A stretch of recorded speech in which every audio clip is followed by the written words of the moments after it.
Hello everybody, कैसे हैं आप लोग। Good morning, good evening and good afternoon सारे लोगों को। स्वागत है आपका आपके यूट्यूब चैनल लिंगा इंग्लिश क्लासेस में। एवरीबॉडी, आप सारे लोगों को पता है कि अभी हम लोग लिटरेचर में प्रोज सेक्शन का स्टडी कर रहे हैं। पोइट्री सेक्शन पूरा कंप्लीट हो चुका है और प्रोज सेक्शन में हम लोग आज जिस चैप्टर को पढ़ने वाले हैं उस चैप्टर का नाम है द आर्टिस्ट। उस चैप्टर का नाम है द आर्टिस्ट। हमारे 12th क्लास बिहार बोर्ड के रेनबो पार्ट 2 जो इंग्लिश का किताब है उसका चैप्टर नंबर 6 है द आर्टिस्ट। जापान के रहने वाले एक व्यक्ति जिसका नाम था शिगा नोया, इनका जन्म 1883 में तथा इनकी मृत्यु 1971 में हुआ। ये जापानीज़ शॉर्ट स्टोरी राइटर थे 20वीं शताब्दी के। बहुत छोटी छोटी कहानियाँ भी ये लिखते थे और काफ़ी संवेदनशील लेखन का कार्य प्रणाली इनका था। और सब बहुत ज़्यादा ये जापान के कल्चर के बारे में इन्होंने बहुत कुछ लिखा है अपने अलग अलग किताबों में। गाइस, हम लोग जो चैप्टर आज पढ़ने वाले हैं, अभी पढ़ने वाले हैं द आर्टिस्ट, यह एक छोटा सा कहानी है जो कि काफ़ी इंस्पायरेबल कहानी है। बच्चों को इंस्पायर करता है और साथ ही साथ में बच्चों के गार्जियन को भी इंस्पायर करता है। एक छोटे बच्चे की कहानी है जिसका पढ़ाई में उतना ज़्यादा मन नहीं लगता है, लेकिन टैलेंट उसके अंदर कूट कूट कर भरा होता है और वह टैलेंट उसके गार्जियन देख नहीं पाते हैं और किस प्रकार से उसके टैलेंट को डैमेज कर देते हैं उसके गार्जियन। इसी चीज़ से रिलेटेड यह चैप्टर है। तो ये बहुत बड़ी बात है कि एक गार्जियन को अपने बच्चे के अंदर के टैलेंट को ज़रूर पहचानना चाहिए कि हमारा बच्चा किस फील्ड में जाना चाहता है। उसके अपोजिट फील्ड में अगर गार्जियन उसको दबाव दे रहे हैं जाने के लिए, तो हो सकता है कि वो उस फील्ड में उतना अच्छा ना कर पाए बजाय कि वह जिस फील्ड में जाना चाहता है। तो आइए शुरू करते हैं बिना देर करते हुए चैप्टर नंबर 6 प्रोज का द आर्टिस्ट। जिस बच्चे के बारे में मैं बात कर रहा हूँ उस बच्चे का नाम है सैवी। उस बच्चे का नाम है Savi. Savi's parents knew that he often went to buy himself gods. He got them for a few sen, SEN, sen Japanese currency को कहते हैं, and soon had a sizable collection। सभी के पिताजी जानते थे कि यह मेरा बेटा जो है एकदम नालायक है। अक्सर वह बाज़ार में जाता है और बाज़ार से कुछ सेन में अलग अलग टाइप का गॉड्स खरीद करके लाता है। गॉड का मतलब होता है गोल वाला कद्दू। और कुछ ही दिनों के बाद एक बहुत बड़ा कलेक्शन हो जाता है उसके पास। When he came home, he would first bore a neat hole in the top of the gourd and extract the seeds. Next, he applied tea leaves to get rid of the unpleasant gourd smell. He then fetches the sack which he had saved up. वह कद्दू को ला करके घर में करता क्या था? जब वह कद्दू को लाता था घर में तो वह उस कद्दू को सबसे पहले एक फाइन बारीकी से एक उसमें छिद्र करता था। कद्दू के बीचों बीच बारीकी से एक छिद्र करता था और उसके अंदर के बीज को, जो भी बीज था उसके अंदर को, उसको निकाल देता था। उसके बाद चूँकि कद्दू स्मेल ना करे बहुत ज़्यादा, इसलिए वह चाय की पत्तियों को उस पर रगड़ता था, उसका लेप बना करके रगड़ता था ताकि वो उसमें से अच्छा स्मेल आए. He then fetches the sake which he had sieved up from the dregs in his father's cup and carefully polished the surface. और क्या करता था कि वह अपने पापा के, जो उसके डैड होते हैं, उनके कप में से जो थोड़ा बहुत बचा होता था, जो लिक्विड पदार्थ बचा होता था, उसको ले करके उसको सेक बना करके उस पर रगड़ता था. फेच करता था मतलब उस पर रगड़ता था, लेप करता था. Sebi was passionately interested in gods. Sebi जो था ना, वह कद्दुओं में बहुत ही ज़्यादा इंटरेस्टेड था, बहुत ज़्यादा उसका लगाव था. One day as he was strolling along the beach, absorbed in his favorite subject, he was startled by an unusual sight. He caught a glimpse of the bald, elongated head of an old hurrying out of one of the huts by the beach. एक दिन क्या हुआ कि वह बीच समुद्र के किनारा बीच पर टहल रहा था. अचानक से उसने एक बड़ा अनयूजुअल चीज़ बहुत अजीब तरीके से घूर करके देखने लगा. तो उसके जो अगल बगल में थे वो लोगों ने देखा कि भाई ये इतना घूर के क्या देख रहा है.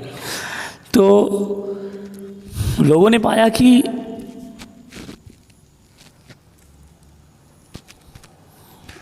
लोगों ने पाया कि वह एक ऐसे इंसान को देख रहा है जिसके सर पे बाल नहीं था, यानी कि वह गंजा था. और मन ही मन में वह सोच रहा है कि ओ माय गॉड, क्या कद्दू ऐसा भी होता है. गंजे आदमी को देख करके वह अपने मन में ऐसा विचार कर रहा है. What A splendid God, thought सेवी. क्या ज़बरदस्त कद्दू है, मैंने ऐसा कभी नहीं देखा. सेबी ने ऐसा सोचा. The old man disappeared from site waging his bald pine pet. Old man, जो बूढ़ा आदमी था, अपना गंजा चिकना सर हिलाते हुए वहाँ से ओझल हो गया.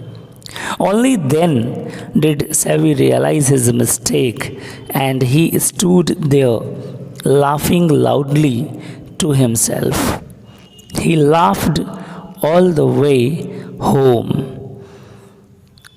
Only then, तब उसको रियलाइज़ हुआ कि अरे रे, ये तो मेरे से बहुत मिस्टेक हो गया. और वह ज़ोर से हंसने लगा, खुद पे ही हंसने लगा कि ओ शिट, आज ये मैं क्या कर देता. He laughed all the way home. वह घर आने के क्रम में पूरी रास्ता हंसते आया. Whenever he passed a grocery, a curious shop, a confectioner's, or in fact any place that sold gourds, he stood for minutes on end, his eyes glued to the window, appraising the precious fruit. जब कभी भी वह रास्ते से होकर के गुजरता था तो दुकानों की खिड़कियों से वह झांकता रहता था. क्या झांकता था? उस कीमती फल को झांकता. उसके लिए वह बहुत ही ज़्यादा कीमती फल था. उस कीमती फल को झांकता रहता था और उसमें तराशता था कि इसमें कुछ अलग टाइप का गॉड है क्या, यही उसका काम होता था. Sebi was 12 years old. SEBI 12 साल का था. And still at primary school, और अभी भी वह प्राथमिक विद्यालय में था. आफ्टर क्लास के बाद, instead of playing with the other children, usually wandered about the town looking for gods. Class के बाद अक्सर बच्चे अपने में खेलते हैं, लेकिन उसको खेलने से कोई मतलब नहीं था. क्लास के ख़त्म होने के तुरंत बाद अकेले मार्केट में, बाज़ार में निकल जाता था नए कद्दुओं की खोज में. क्या पैसन था बच्चे के अंदर, ज़बरदस्त पैसन था. तो वो दूसरे बच्चों की तरह नहीं था. Okay. Then in the evening, he would sit cross-legged in the corner of the living room, working on his newly acquired fruit. तब वह शाम के टाइम में क्या करता था, दोनों पैर फैला करके दोनों तरफ पैर करके बैठ जाता था, बीच में कद्दू को रख लेता था और उस कद्दू पे काम करना शुरू कर देता था. When he had finished treating it, he poured in a little sack, inserted a cork stopper which he had fashioned himself, wrapped it in a towel, put this in a tin specially kept for the purpose, and finally placed the whole thing in the charcoal foot warmer. Then he went to bed. Okay. तो वो क्या करता था कि पैर फैला करके बैठ जाता था और बैठ करके बीच में वो कद्दू को ले लेता था और उस पर काम करता था. जब वह इसे काफ़ी अच्छे तरीके से संसाधित कर देता था तो वह उसमें सेक डालता था और उसे एक डांट से जो उसने स्वयं बनाई थी उसे उस पर लगा देता था, उसे तौलिए से लपेटता था और फिर एक टीन में रखता था जो विशेषकर इसी कार्य के लिए बनाया था. फिर आगे क्या होता है, फिर इन सबको कोयलों की जो चारकोल होता है उसके अंगीठी पे रख देता था सेकने के लिए और छोड़ देता था. फिर उसके बाद चला जाता था सोने के लिए बेड पर. As soon as he woke up the next morning, he would open the tin and examine the gourd. The skin would be thoroughly damp from the overnight treatment.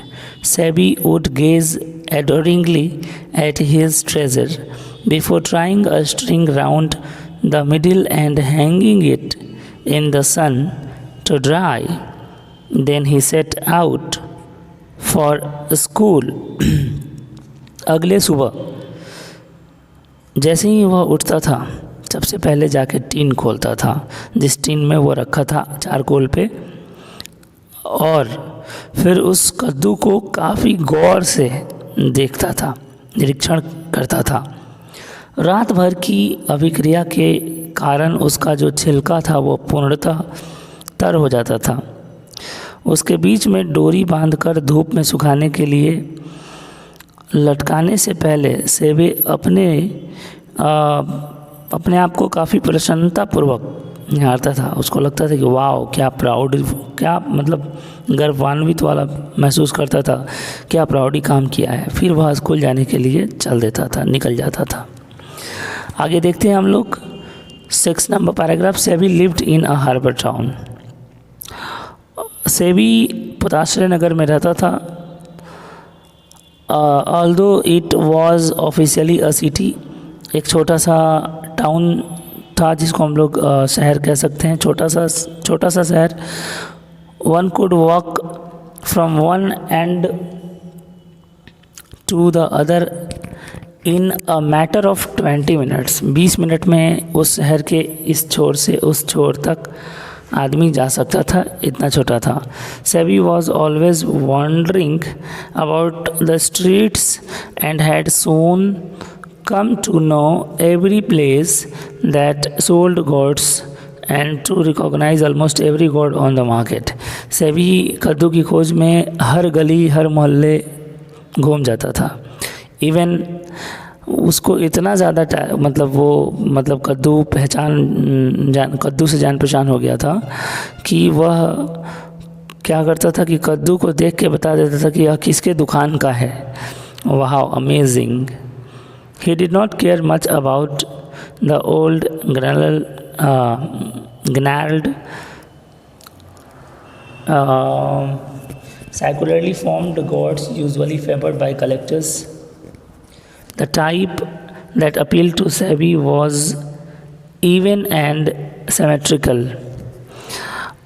कह रहे हैं कि उस गट्ठेदार या विचित्र रूप के जो कद्दू होते थे उनको अच्छे नहीं लगते थे, लेकिन प्रायः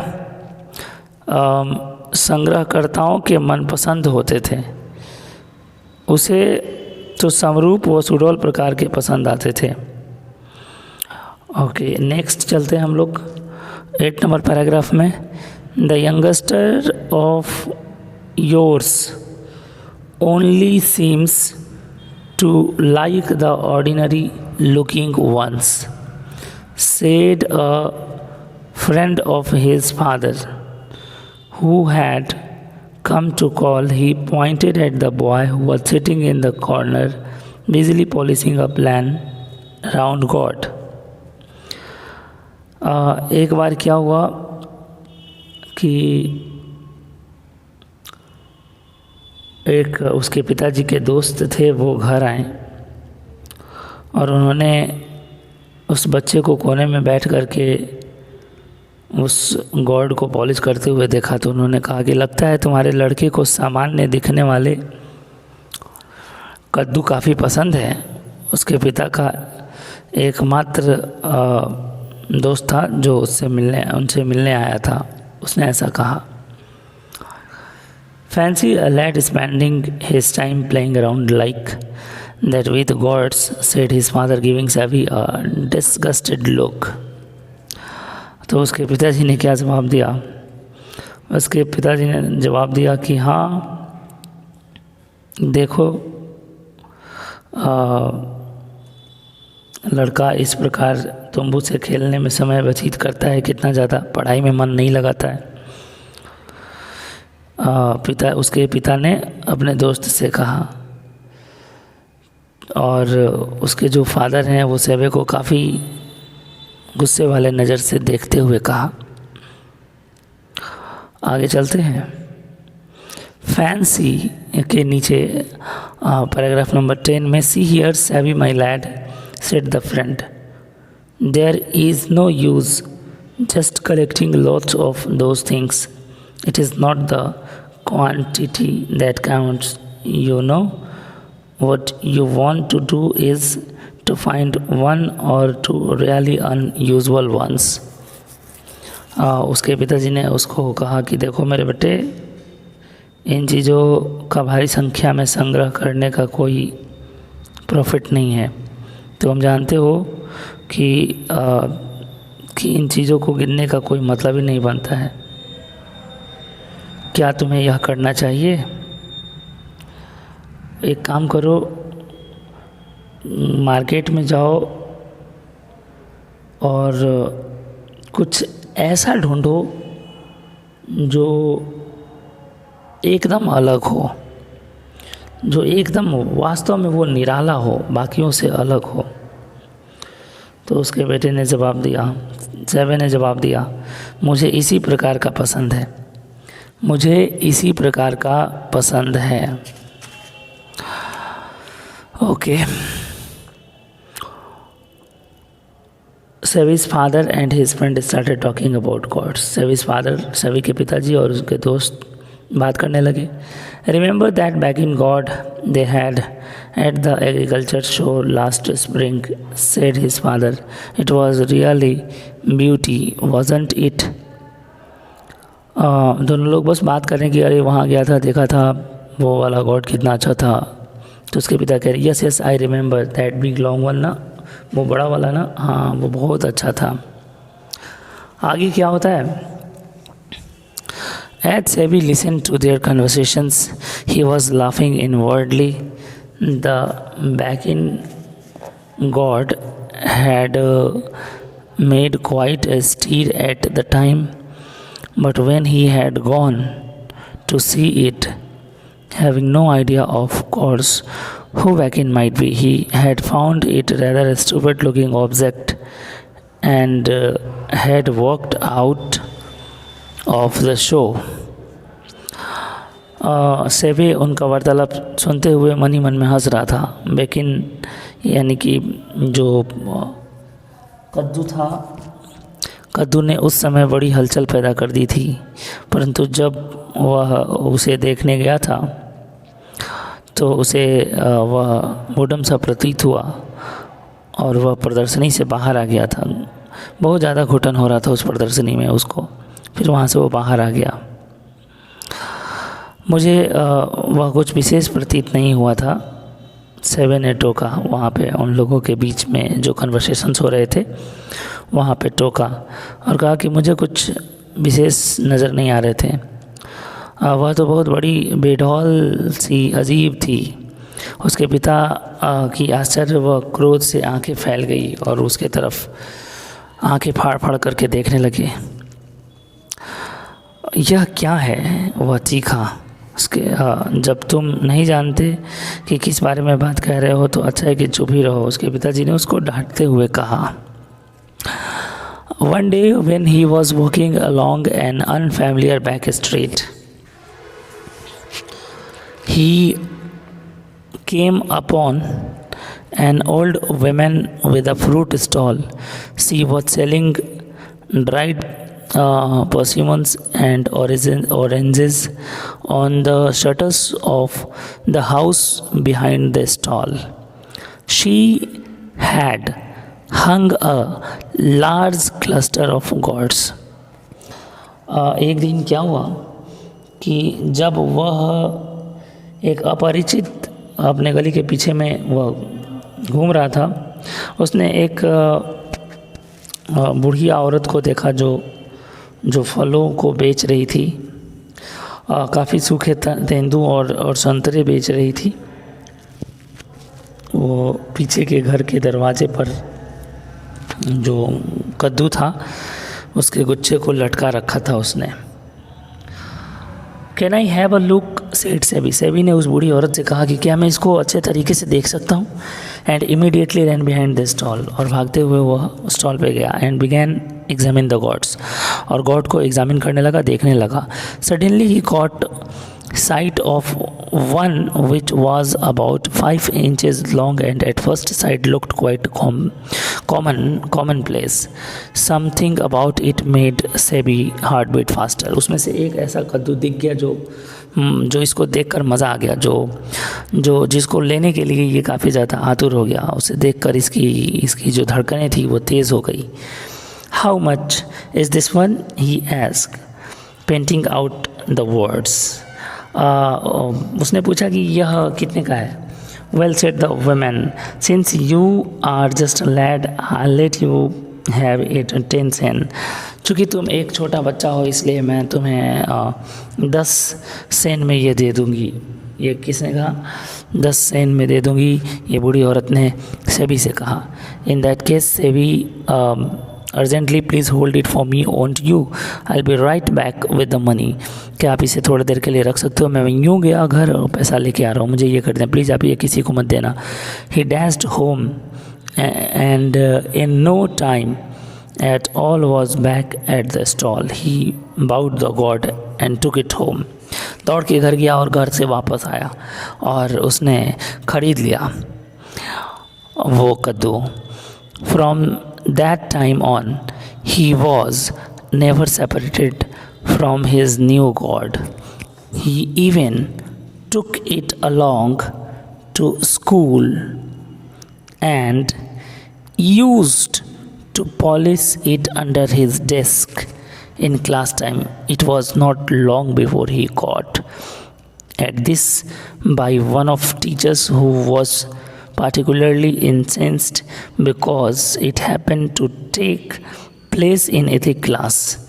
एक टीचर शिष्टाचार का एथिक का क्लास ले रहे थे और उसी क्लास में वो बेंच के नीचे जो कद्दू खरीद के बूढ़ी औरत से ले गया था वो स्कूल में लेके चला गया था और बेंच के नीचे रख के उस पर वो पेंटिंग वगैरह कर रहा था, उस पर वो वर्क कर रहा था, काम कर रहा था। The teacher came from the another part of Japan and found it most offensive that children should indulge in such effeminate pastimes as collecting gourds. He never minded having his student sing Nani Vashu ballads, however raucously. Now, when he found Sebi silently polishing his gourd, his voice trembled with fury. एक Japan का ही एक teacher था, वो Japan के ही एक जगह का दूसरी जगह का एक टीचर था, वो बहुत ज़्यादा गुस्से वाला था, बहुत ज़्यादा गुस्से वाला था। और उसने क्या किया कि उसने देख लिया इसको और बहुत ज़ोर से चिल्लाया इस पर, और ज़ोर से चिल्लाते हुए कहा, you are an idiot, he shouted, क्या तुम इडियट हो? There's absolutely no future for a boy like you, तुम्हारे से बच्चों का कोई फ्यूचर नहीं है।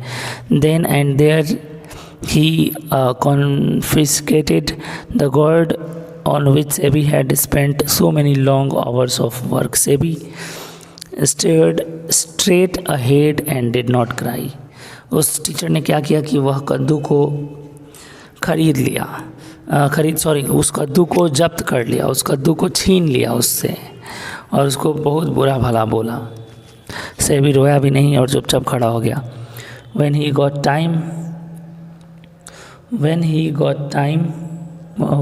got home, Sebi's face was pale. Without a word, he put his feet on the warmer and sat looking blankly at the wall. SEBI वापस घर आया, बेचारा मुंह पीला हो गया था उसका, और घर आके एक जगह कोने में बैठ गया।